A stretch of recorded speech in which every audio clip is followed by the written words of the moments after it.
자, 오늘 말씀의 제목을 다 같이 한번 말해봅니다. 에바다 열리라. 에바다라는 말은 아람어로 열리라, 열려라 이런 뜻입니다.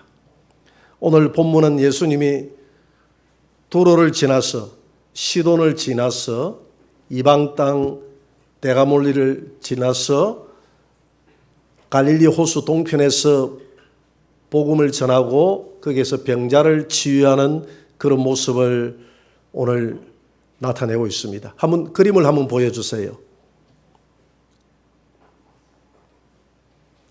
자, 여기 보면 우리 예수님이 지금 복음 전파를 하는데 두로를 지나서 시돈을 지나서 데가볼리 지역을 지나서 이 갈릴리 호수의 동편에 지금 가가지고 거기에서 한 불치병 환자를 고치는 그런 내용을 기록하고 있습니다. 우리 예수님은 당시에 아주 인기가 굉장히 절정에 달했던 그런 오늘 모습입니다. 그래서 예수님은 이미 이스라엘 땅에서 엄청난 소문이 나 있기 때문에 우리 예수님이 온다 이렇게 하면 많은 사람들이 모여들었어요. 특별히 불치병 환자들이 많이 모여들었습니다. 어떤 때는 우리 주님께서 하루 종일 귀신을 쫓아내고 병든 자를 고치는 그런 모습을 보이기도 했습니다. 오늘 본문 32절에 보니까 사람들이 기먹고 말 듣는 덧없는 한 사람을 데리고 와서 우리 예수님 보고 안수하여 주기를 간구했다 이렇게 기록하고 있습니다. 그래서 예수님은 그 귀에다가 손가락을 넣고 입에다가 침을 뱉어서 대어서 귀를 열고 입을 말하게 해줬더라 이렇게 오늘 기록하고 있는데요. 이 치유를 하기 직전에 우리 예수님이 하늘을 향해서 기도하면서 탄식했다라는 이런 표현을 쓰고 있습니다. 오늘 본문 7장 34절을 한번 봅니다. 같이 한번 읽어볼까요? 하늘을 우러러 탄식하시며 그에게 이르시되 에바다 하시니 이는 열리라는 뜻이라. 우리 예수님이 왜 탄식을 했을까? 왜 하늘을 향해서 탄식을 했을까? 오늘 이 기먹고 벙어리 된 한 사람을 쳐다보니까 육신의 기가 먹어서 세상의 말이 들리지 않는 이 사람인데 우리 주님의 관점에서는 멀쩡한 귀를 가지고도 영안의 기가 막혀서 하나님의 음성을 듣지 못하고 자기 마음대로 사망의 길을 향해서 살아가는 우리 인생들을 쳐다보니까 너무 한탄스러운 거예요. 너무 안타까운 거예요. 탄식이 나오는 거예요.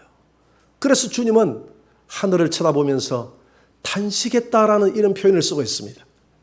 우리가 육신의 기가 먹었던 이 한 사람 때문에 주님이 이렇게 하늘을 향해서 탄식했다라는 이런 표현은 마땅치 않아요.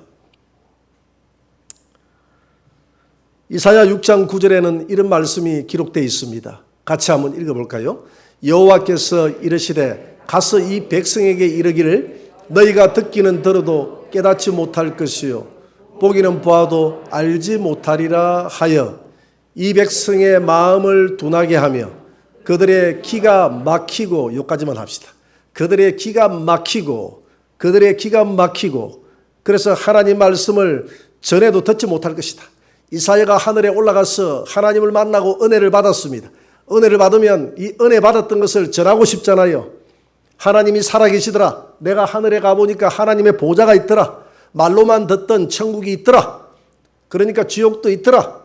인간은 예수를 믿으면 심판받고 심판 안 받고 예수 안 믿으면 심판받고 정죄받는다 하는 이런 모든 비밀들을 봤다 이 말입니다. 그래서 전하고 싶어요. 그런데 하나님이 말씀하잖아요. 너의 열정은 좋으나 세상에 나가서 네가 전한다고 해서 사람들이 네 말을 따르고 내게로 돌아오지 않을 것이다. 그거는 너의 생각이다. 왜? 사람들의 기가 막혔어. 너가 아무리 외쳐도 영안의 기가 막혀서 세상 소리에는 민감하나 하나님의 음성이 들리지 않을 것이다. 이렇게 이야기하고 있는 것입니다.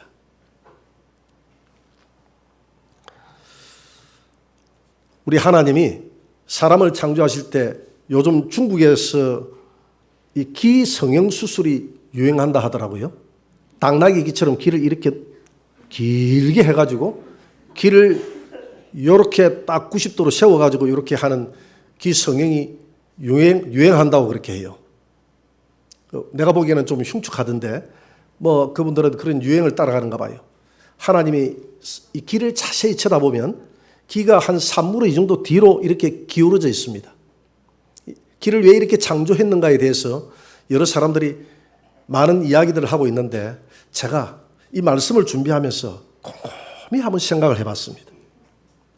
생각을 해보니까 길가 이제 한 3분의 2 정도 이렇게 뒤로 기울어져 있는 것은 사람들이 앞에서 하는 이야기는 한 3분의 2 정도는 귀담아 듣고 한 3분의 1 정도는 쓸데없는 말이니까 흘러 지나가라. 그런 뜻에서 이렇게 해놓은 것 같고, 옆에서 조언하는 말은 다 들리잖아요. 옆에서 조언하는 말은 가급적 다 그 조언은 좋은 말이니까, 너에게 발전된 말이니까 분노하지 말고, 조언한다고 화내지 말고, 지적한다고 화내지 말고 다 들으면 내게 생명이 되고 유익하다. 할렐루야. 근데 뒤에서 쏘곤대는 말이 있어요. 뒷담화 까는 말. 이런 말들은 3분의 2는 다 흘러버리고, 그래도 뒷담화를 까도 한 3분의 1 정도는 들을 게 있으니까 뒷담화를 깔 때는 이유가 있지 않겠니? 그러니까 한 3분의 1 정도는 듣고 교훈으로 삼아라. 할렐루야. 그렇듯 하지 않습니까? 심오한 연구 끝에 나온 결과물입니다. 열왕기상 19장에 보면 엘리야가 하나님을 만나기 위해 호렙산으로 올라갑니다. 그래서 모세가 기도했던 동굴에 들어가서 내가 하나님을 만나야 되겠습니다. 하나님 나를 만나주세요. 이렇게 기도를 합니다. 그때 하나님께서 내가 너를 만나서 너에게 줄 사명이 있다. 너는 동굴 밖으로 나와서 산 정상에서 나를 만날 준비를 하라. 그래서 엘리야가 산으로 올라갔습니다. 눈을 감고 하나님 앞에 기도하고 있는데 갑자기 바람이 살살살 불어오더니 이 바람이 강력한 바람이 되기 시작합니다. 이 바람으로 인해서 바위가 터지고 막 이런 바람이 일어난다고 그래서 이건 자연 바람이 아니라 천사의 바람입니다. 왜냐하면 하나님이 항상 임재하실 때는 호의 천사들이 함께 하거든요. 우리 예수님이 그 동굴에서 부활했을 때도 천사들이 함께 했지 않습니까? 그래서 이 천사의 바람이 일어나니까 바위가 터졌어요. 만약 일반 바람이다 하면 다 날려가 버렸죠. 바위가 터질 정도 되면 다 날려가 버렸죠. 그게 아니라 천사들의 그 바람이 일어났습니다.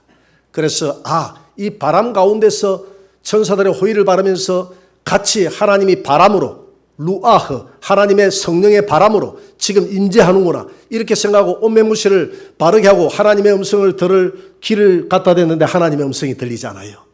조금 지나니까 지진이 납니다. 지진이 나니까 또 바위가 터져요. 지진 가운데 하나님이 내게 말씀하실 모양이다. 그래서 귀를 기울여 봤는데 하나님의 음성이 없어요. 또 좀 지나니까 불이 지나갑니다. 시내산에서 모세가 하나님을 만날 때 불 가운데서 만났지. 그래 나도 모세처럼 불 가운데서 하나님을 만날 수 있을 거야. 귀를 기울여 봐도 하나님의 음성이 전혀 들리지 않습니다. 그리고 난 이후에 이 세상 만물이 고요해지기 시작합니다. 한 가운데서 바람도 없고 잔잔한 미풍만 부는 그런 가운데서 세미한 하나님의 음성이 들려오기 시작합니다. 이 교훈은 뭐냐면 우리가 하나님을 생각할 때 하나님은 불 가운데 임재하는 하나님이야. 하나님은 나타나실 때 진동으로 초대교회 예루살렘 교회에 성령이 임하니까 막 진동하더라 했지 않습니까? 이렇게 진동으로 지진 가운데 역사하는 하나님이야.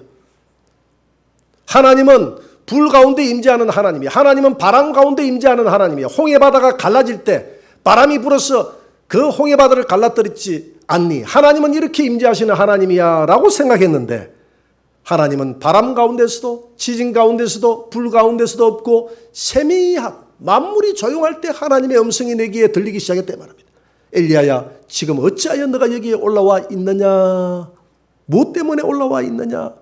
여러분 하나님은 오늘 우리에게 말씀하십니다. 여러분들에게 말씀하지 않는 게 아니에요. 모든 사람들에게 24시간 하나님은 우리에게 세미한 음성으로 말씀하고 있는 줄 믿으시기 바랍니다. 다만 무엇 때문에 우리가 하나님의 음성을 듣지 못하느냐? 저와 여러분들이 육신의 귀는 열렸는데 영안의 귀가 닫혀 있기 때문에 오늘 귀 먹은 이 환자처럼 내 영안의 귀가 닫혀 있기 때문에 하나님의 음성이 들리지 않을 뿐이지 나는 세미한 가운데 늘상 말씀하시는 하나님이니라. 할렐루야. 오늘 이 세미한 가운데서도 하나님의 음성이 여러분들에게 지금 말씀하고 있음을 믿으시기 바랍니다. 그리고 우리 주님께서 오늘 왜 혀에다가 침을 뱉어가지고 이렇게 기도를 했을까? 오늘 그것은 원망과 저주의 말을 쏟아내는 인간의 혀를 보고 탄식했다는 것입니다. 우리 주님이 탄식했다. 하나님의 음성을 듣지 못하는 그 기가 막혀 있는 인간의 모습을 보고 탄식했을 뿐만 아니라 하나님이 주신 이 입술을 가지고 하나님을 찬양하고 복음을 전가하고 서로 사랑의 언어를 쏟아내라고 이 입을 줬는데 이 혀를 가지고 세상을 저주하고 사람을 저주하고 하나님을 원망하고 불평하고 이렇게 살아가는 우리 인간들의 그 모습을 쳐다보면서 우리 주님이 한탄하신 것입니다. 오늘 말 더듬는 이 사람을 쳐다보면서 이 한 사람 때문에 한탄하신 것이 아니라 탄식하신 것이 아니라 이 사람을 쳐다보면서 우리 예수님은 이 땅을 살아가는 모든 사람들의 그 어느 때문에 망한다는 사실을 우리 주님은 한탄했다 이 말입니다. 야고보서 3장 6절을 한번 봅니다. 같이 한번 읽어볼까요? 혀는 곧 불이요 불의의 세계라.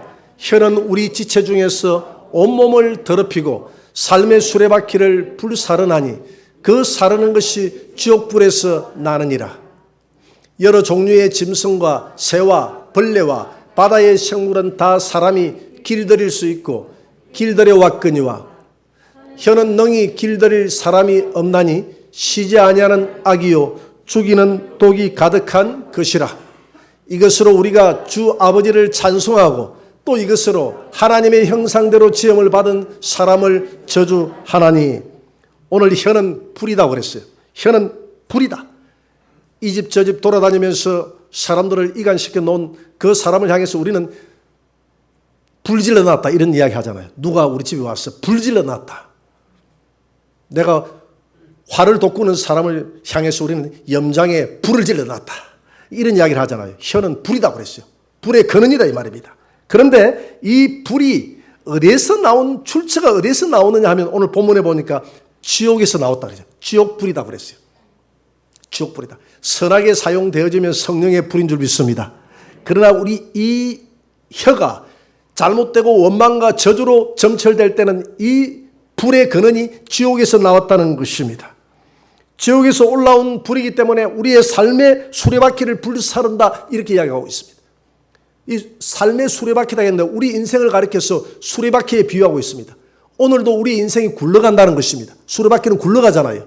그래서 여러분들이 태어나면서부터 지금까지 굴러오는 가운데서 나름대로 인생의 보람과 성과의 발자취를 남기고 여기까지 왔지 않습니까?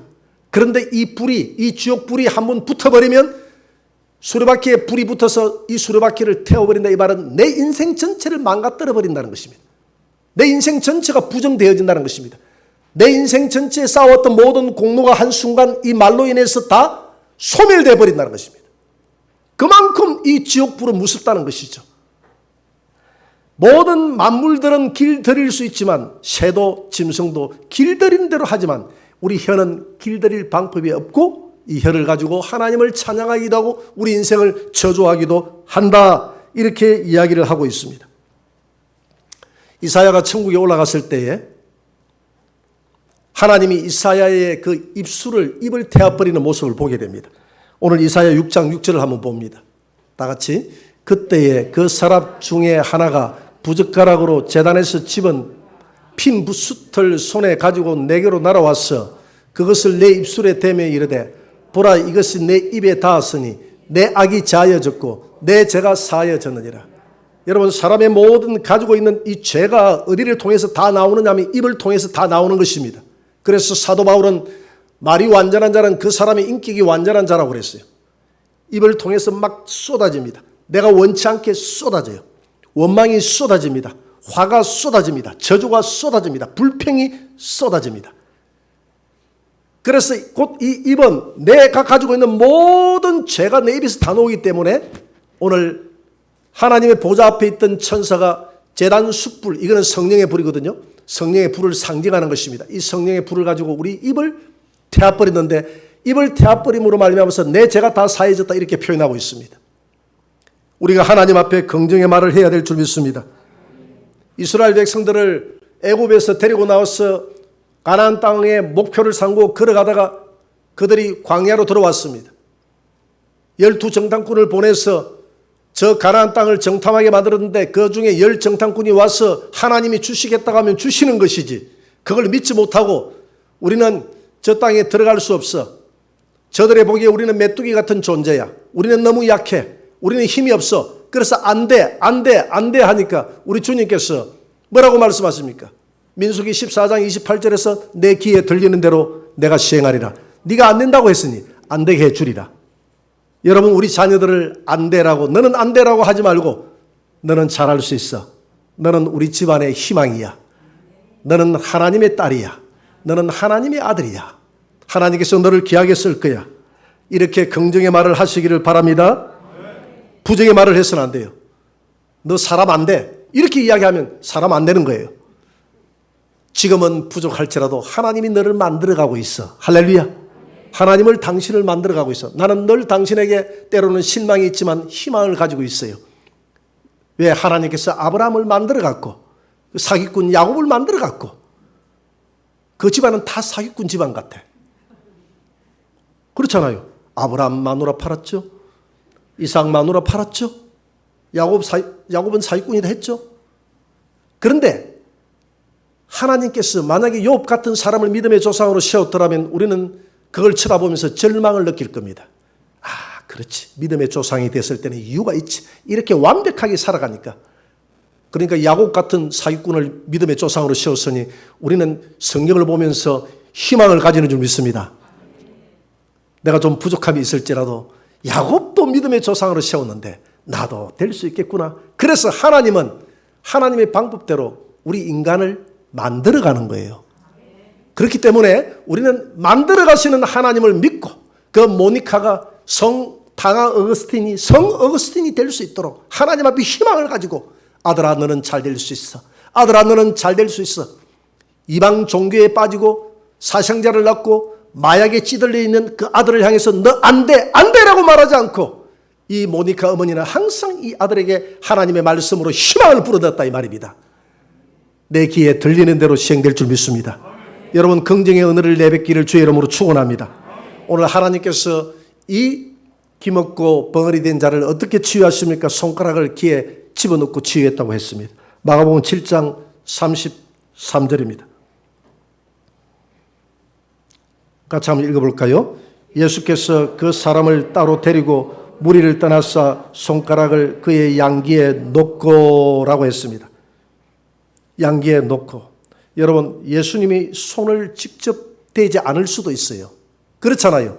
우리 예수님의 말씀만으로도 파도야 잠잠하라 하니까 그 자연의 바람이 잔잔해졌습니다. 일어나라 나소리 하니까 말 한마디에 나소로가 죽음에서 일어났습니다. 여러분 그렇게 하실 수가 있어요.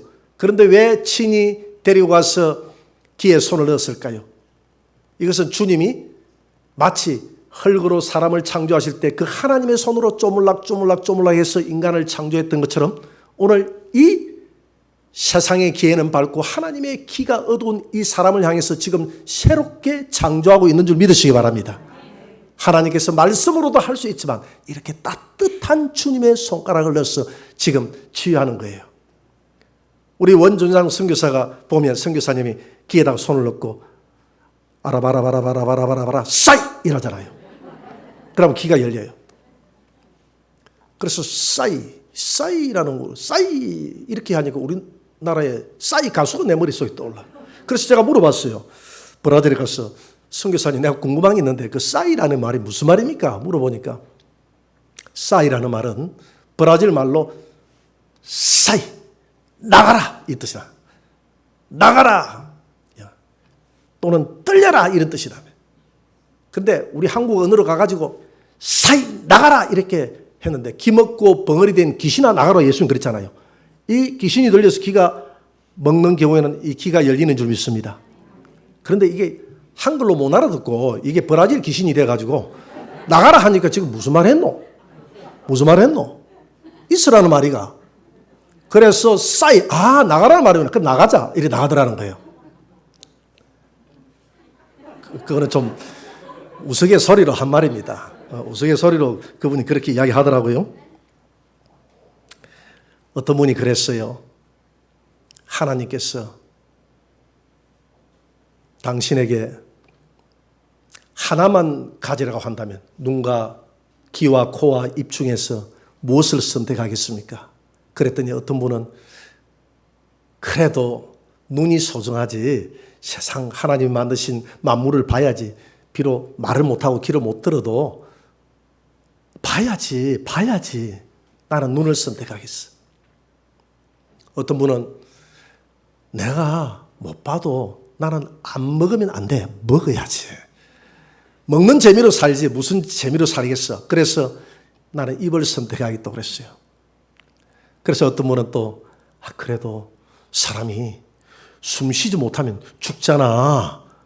호흡이 중요하지. 그래서 나는 코를 선택하겠어.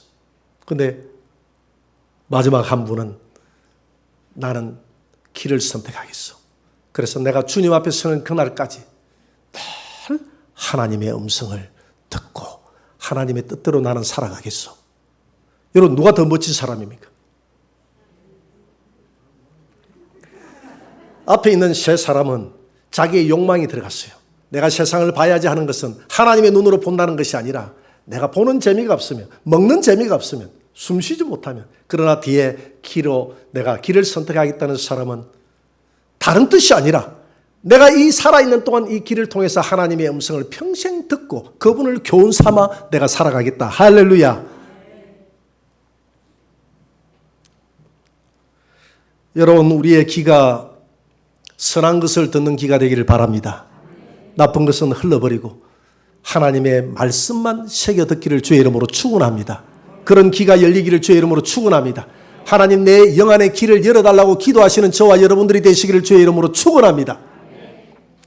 손에 침을 뱉어서 그 침을 혀에 대가지고 예수님이 치유했다고 그랬어요. 마가복음 7장 33절입니다. 같이 한번 봅니다. 다 같이. 예수께서 그 사람을 데리고 무리를 떠나사 손가락을 그의 양귀에 넣고 침을 뱉어 그의 혀에 손을 대시며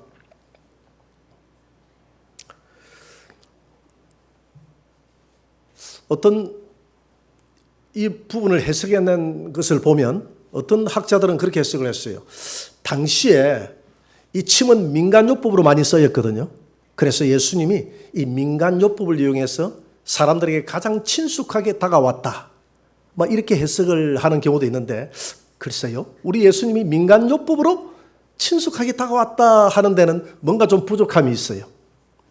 그래서 성경은 성경으로 풀어야 될 점 있습니다. 그러면 성경에서 이 침이 어떤 의미로 사용되어졌는가를 우리가 한번 확인해 볼 필요가 있어요. 신명기 25장 9절입니다. 같이 한번 읽어볼까요?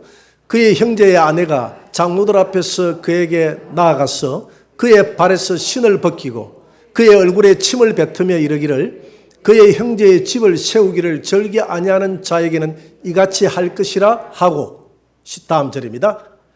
이렇게 이스라엘 중에서 그 이름을 신비금을 받은 자의 집이라 부를 것이라. 아멘. 여기까지만 봅니다. 이게 무슨 말이냐면 이스라엘은 계대법이라는 법이 있어요. 이 계대법이 뭐냐면 어떤 여자가 한 집안에 시집을 갔어. 근데 그 집안에 아들이 3명이야.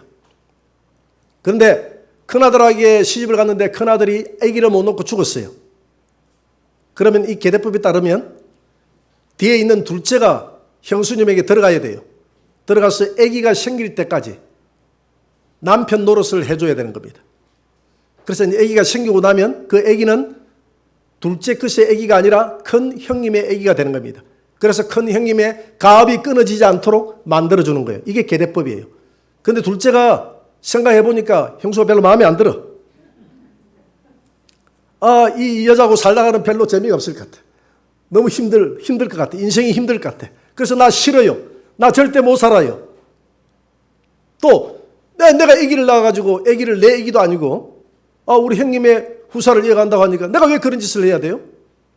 이렇게 이 계대법을 거부하는 사람에게 그 가부된 여자는 그 시동생이 가가지고 얼굴에 침을 뱉어버리라고 했어요.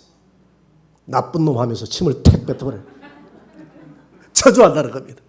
저주한다는 거예요. 내가 너를 판단하고 심판한다는 겁니다. 이렇게 침을 뱉는다는 것은 별로 안 좋은 의미로 써진 것이죠. 마태복음 27장 30절입니다. 한번 떼어보세요. 다 같이. 그에게 침 뱉고 갈대를 빼앗아 그의 머리를 치더라. 그에게라고 하는데 그가 누구냐면 예수님입니다. 로마의 군병들이 예수님 얼굴에 침을 뱉었어요. 그리고 갈대를 가지고 예수님을 때리쳤습니다.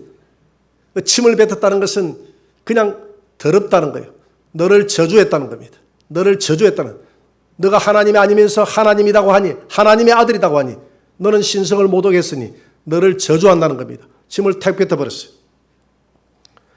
우리 예수님이 이렇게 오늘 이 벙어리 된 사람의 혀에다가 침을 뱉었다는 것은 이 혀로 말미암아서 수많은 죄를 저질렀으니 오늘 이 혀를 주님이 저주하고 심판한다는 것입니다. 내가 너를 저주하고 혀야 내가 너를 오늘 심판하노라. 그리고 난 다음에 심판 후에 이 혀를 풀었다는 것은 혀를 새롭게 창조했다는 것입니다. 할렐루야. 우리가 먼저 저주받고 죽어야 돼요. 우리가 예수님이 십자가에서 저주를 십자가에 갈라디아서 3장 16절에 보니까 십자가의 저주, 모든 인생의 율법의 저주를 십자가에서 짊어지고 난 다음에 죽고 그리고 난 다음에 3일 만에 주님이 부활하여 새 생명으로 살아나지 않습니까? 죽음 후에 생명이 있는 거예요. 우리 주님이 이 혀를 심판해야, 이 혀를 죽여야, 이 혀를 정죄해야 새롭게 탄생할 수 있는 줄 믿으시기 바랍니다. 그래서 침을 뱉어서 혀에 댔다는 것은 내가 이 더러운 혀, 온갖 이 혀를 가지고 하나님을 찬양하지 못하고 긍정의 말을 쏟아붓지 못하고 저주와 불평과 원망의 말을 쏟아붓던 너 혀를 내가 부정하고 내가 저주하노라. 그리고 난 다음에 내가 새롭게 너를 창조하노라. 왜? 너의 옛사람은 이미 죽었기 때문에. 할렐루야. 오늘 하나님께서 저와 여러분들의 혀를 새롭게 창조하는 은혜가 있게 되기를 주의 이름으로 축원합니다. 제가 30년 전에 신학교 가서 목사가 되기 전에 서울에 있는 서강대학교 그 ROTC 학생들, 그 학생들을 3년 동안 지도하기 위해서 거기에 근무를 한 적이 있습니다. 그때 서울에 있는 성은교회라는 조그만 교회를 다녔습니다. 하루는 담임 목사님이 예배를 드리면서 여러분 왜 그렇게 말들이 많아요? 왜 그렇게 시끄러워요?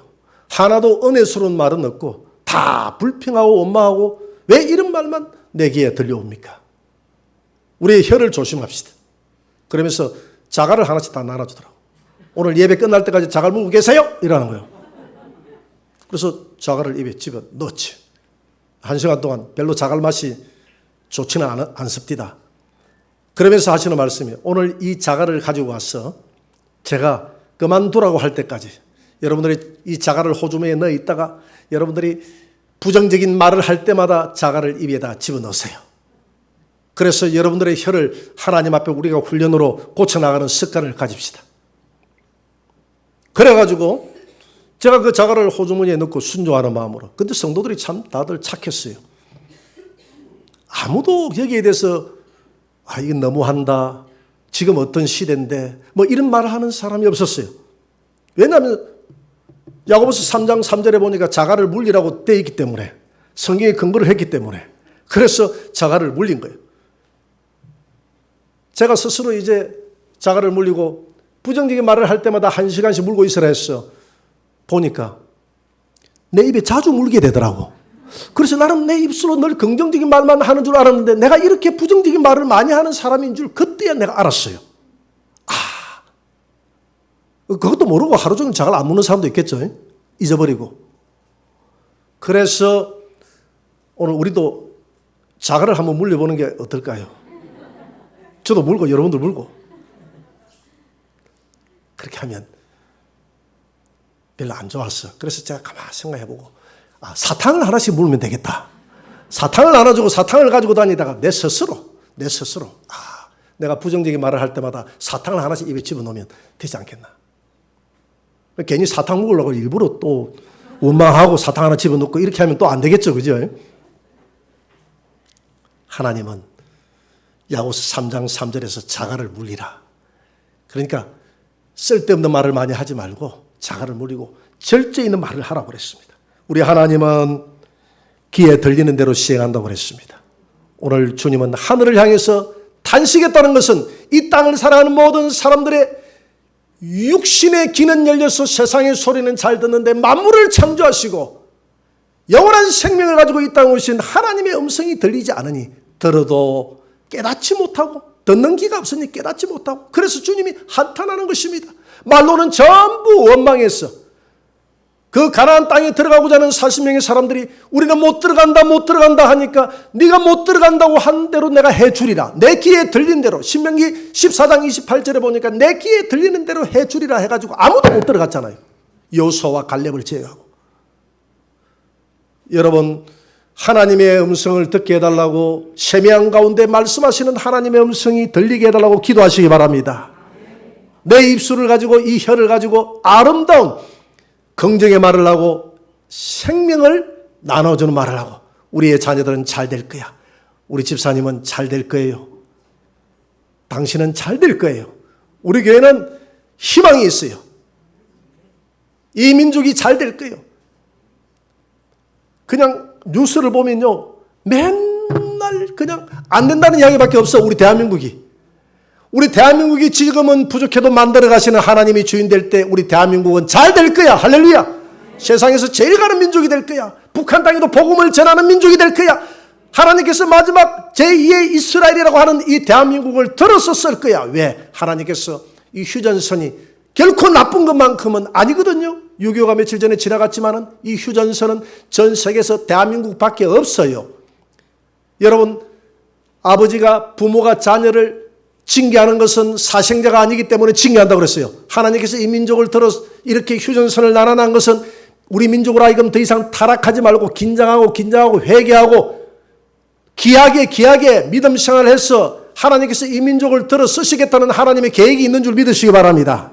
그래서 이런 긍정의 눈으로 하나님이 이 민족에게 왜 이토록 분단의 아픔으로 이렇게 만들어 놨습니까? 이렇게 하기 전에 하나님 이런 분단의 아픔이 있지만 하나님께서 이 민족을 보존하사 더 회개하라고 더 깨어서 우리 자신들을 돌아보라고 그래서 하나님께서 타락하지 말라고 이 민족을 들어 쓰실 하나님의 계획과 섭리가 있는 줄 믿고 감사합니다. 항상 이렇게 돼야 될 줄 믿습니다.